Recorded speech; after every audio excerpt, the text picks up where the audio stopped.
bagwa marokoti, yoka bagwa marokoti, ngwabansej. The history of Jamaican diaspora and people is much deeper than what you think you know.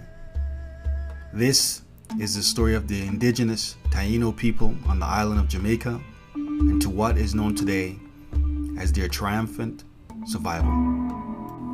Currently, with a population just under 3 million, Jamaica, being the third largest island in the Caribbean Sea, is known as the melting pot of many different races and people around the globe. On the island, you will find ancestral history from South America, West Africa, Europe, India, China, the Middle East, and the list goes on. But within the entire Caribbean, Jamaica remains one of the least known islands historically. Because of the lack of prehistoric knowledge, what I will share with you today is a small speck of the untapped history of the island and people. As far back as history and manuscript tells us, Jamaica, originally named Zamaka by our indigenous ancestors, is rich with history, struggle for freedom, sense of pride, culture, hardship, and beauty. Long before Jamaica's transition to independence, before the British claimed their land, before the importation of African slave labor after the Spanish invaded their territory, before their resistance and uprising of the Maroons, and before colonialism, the island was inhabited for hundreds of years. The very earliest known and recorded inhabitants of Jamaica was found during the period of approximately 600 AD of the indigenous Osteoid people and culture, informally and respectfully referred to as Redware people. Well, why are they called the Redware people? Well, simply because that is literally all the historians know about them. The evidence found of them is traced to red clay pots. It appears they developed an elaborate and distinctive artistic expression in pottery, bone, shell and stone, to which was found in the archaeological sites around Alligator Pond in Manchester Parish and Little River in St. Anne Parish. A couple of centuries later, roughly 800 AD, it is believed that a second wave of inhabitants occurred by the indigenous Taínos people. Although the Redware people predated the Taino people with two distinct cultures, while not 100% proven, it is believed that over time the Redware natives became assimilated into that of the Taino through social and cultural interaction. Known as very skilled farmers and navigators, the Taino people is said to have migrated to Jamaica from the northern coast of South America. Originating from the region of Guyana and Venezuela, they sailed northwards in their dugout canoes, large enough for more than 100 paddlers. Researchers believe that the cultural ancestry of the Taínos people can be traced to the ancestors of the Arawaks throughout South America. The Arawaks were concentrated along the lowlands of the Orinoco River in South America. Arawak comes from the name given by the Europeans at a very early age of the Columbian era. Manuscript says that as early as 250 BC, the Taínos, also known as the Arawaks, began to explore the limits of their technology. They settled on what they thought were uninhabited islands and fully developed throughout the Caribbean. They made their way to Cuba, Puerto Rico, the Bahamas, the Virgin Islands, and the island of Hispaniola, to which in this day and age is divided into two countries, the Republic of Haiti and the Dominican Republic. The original Taino tribe settled near the coastline of Jamaica and had already developed a distinct language and culture, but over time they also began to speak a separate dialect of the Arawakian language group. When the Taínos people arrived making Jamaica their permanent home, it was deeply forested with a wealth of plants and animals. As we know, Jamaica lies in the hurricane belt of the Atlantic Ocean, and because of this, the island sometimes suffers significant storm damage. So for obvious reasons, the Taínos people named the land Zamaka, meaning land of wood and water or land of springs. Even though Christopher Columbus called it Santiago when he landed on the island, the name persisted as Jamaica. Later, when the European settlers landed on Jamaica, they cut down the great timber trees for building and ship supplies, and cleared the plains, savannas, and mountain slopes for intense agricultural cultivation. What's great about Jamaica is the many shades of people throughout. The Taíno people had a bronze brown to olive skin complexion with thick straight dark brown to black hair. Their facial features were high cheekbones, dark brown eyes, with what appeared to be a flat face and prominent nose. The very noticeable physical feature of the Taínos was their flattened forehead. You see, the reason for this was the common practice that took place during infancy, where a board was tied to the child's forehead, resulting in them having a flattened forehead. During this period of time, most did not use clothing except for married women who would wear a short apron called nagual. They wore earrings, nose rings, and necklaces, which were sometimes made of gold. Both men and women adorned themselves with feathers, ornaments made of gold, shells, and other semi-precious stones. The Taínos women also said to have been very skilled in farming, growing crops, and the rearing of animals to provide food. Staple food included cassava, yam, potato, beans, squash, peanuts, pepper, wild plants, fish, shellfish, birds, and other small animals, most of which are common food in the Jamaican culture to this very day. Throughout their village, members of the family slept in cotton hammocks or simply on banana leaves. The general population lived in large circular buildings called bohíos, constructed with wooden poles, woven straw, and palm leaves. Most, if not all, the Taínos men were hunters and fishermen. They used bows and arrows for hunting and developed the use of poisons on their arrowheads. The only domesticated animals that they had were actual dogs and occasionally parrots, used as a decoy to wild birds within range of hunters. In addition to ceremonial purposes, while traveling and hunting, they would often apply paint to their body and face. It was also a way to uniquely identify their tribe. The Taíno people had an elaborate and well-constructed system of communities, agriculture, and religious beliefs and rituals. By the time Christopher Columbus arrived, it is estimated that there were over 200 villages across the island. The Taínos believed that Zimis, gods of both sexes, represented by both human and animal forms, provided protection. Religious worship was done through song and dancing in the village court during special festivals of Thanksgiving. The Taíno people lived in what we now call a theocratic kingdom structure, with a tribal chieftain of the people. Their complex and distinct social order consists of subordinates to the caciques. Caciques meaning chief, king, or prince. The cacique had many privileges, such as having small kingdoms, receiving the best food, living in a larger house, and having as many as 10 to 20 wives. The cacique's structural function was to keep the welfare of the village by assigning daily work and making sure everyone had equal share. The relatives of the caciques lived together in large houses in the center of the village made of mud, straw, and palm leaves. Polygamy was practiced throughout their community, and outside of the chieftain, most men had up to 3 wives. The Taíno people had a very gentle culture, and they lived in harmony with the land.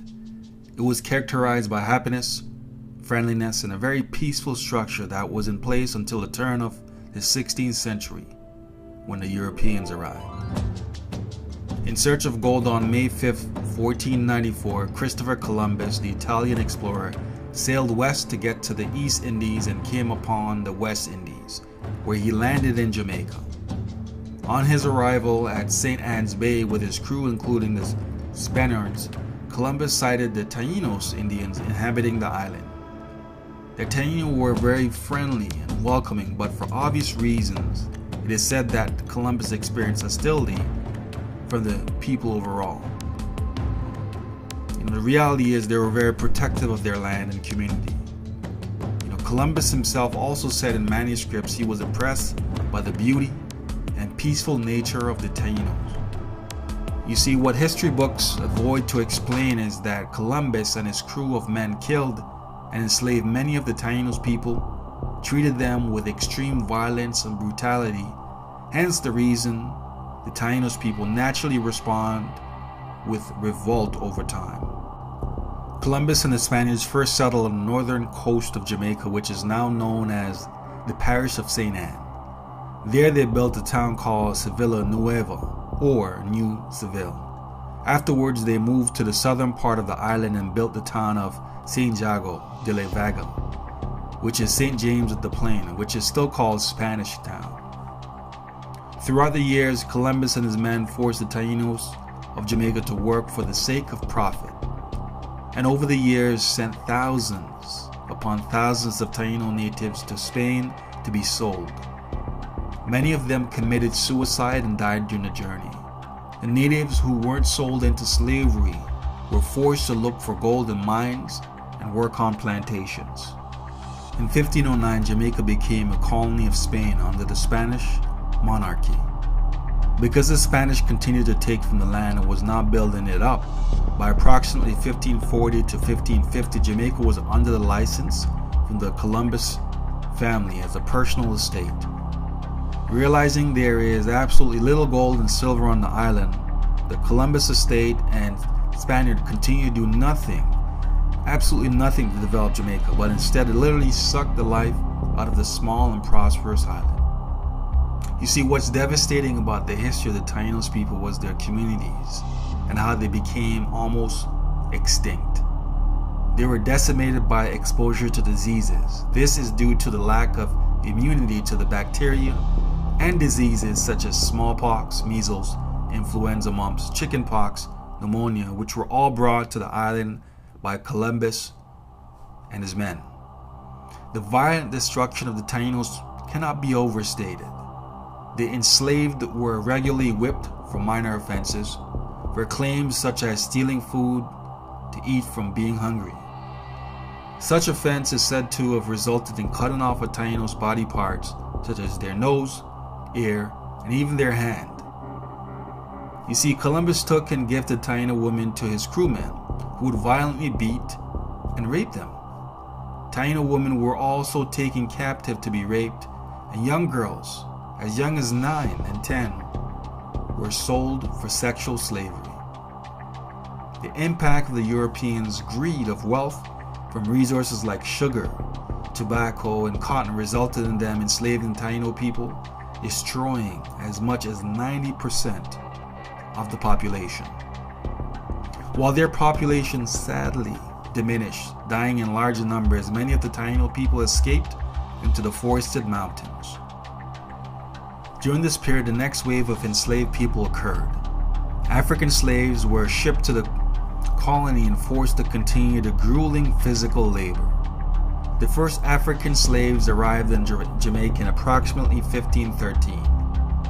As with the Taíno people, many of the African slaves revolted, resisted their Spanish and English colonial administrations, and then also fled to the Blues and John Crow Mountains, being removed from more populated areas that lined the coast.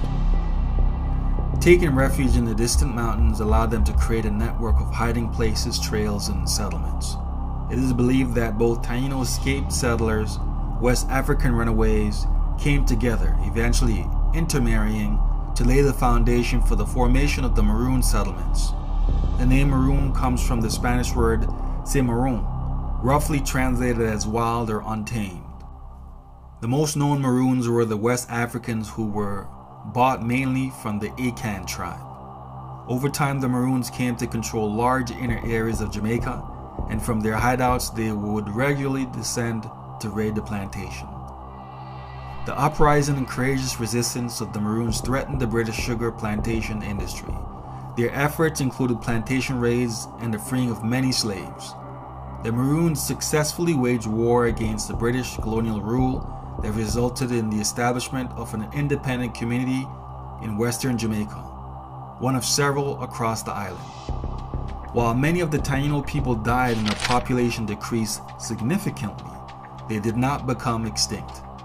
Their bloodlines still live on as part of the mixed ethnicity throughout Jamaica. To this day, there are many on the island and throughout the Caribbean that identify as the Taínos. Let's not forget that modern Jamaica is built on a historical legacy of genocide perpetrated against the island's indigenous people, on the experience of over 300 years of slavery and oppression suffered by the Jamaicans. While most of the people now in modern-day Jamaica consist of African descendants, the depiction of the original indigenous Taino on the Jamaican coat of arms pay homage to them being the first people of the land. The legacy of the Tainos and other indigenous people is encouraged to be honored through self-education, a commitment to learning about the natives to where you live and visit, unlearning and demanding change. Educate yourself about the structural discrimination and intentional elimination of native tribes. Acknowledge your relationship with your land while also acknowledging the immense damage of capitalism. It has been taught and believed that the Tainos became extinct. However, despite the devastation of the early colonial era, the bloodline still lives on in their rivalrous communities throughout the Caribbean and various parts of the world. Tainos' descendants has passed on their knowledge, culture, tradition, and their history of survival to this very day. Thank you for being open-minded. With knowledge comes understanding, and with understanding comes perspective. Please continue to seek and embrace your history, which provides us with the critical tools to cultivate growth and change for the present and future, which we thrive to do on this platform. Please like if you found this video educational, and of course, subscribe and share. Until next time, peace king, peace queen. O kama,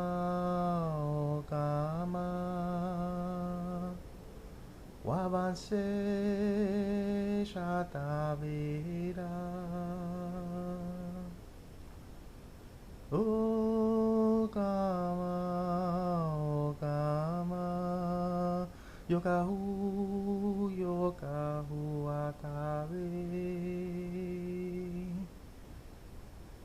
Tainoti, tainoti, tainoti, yokahu atabe.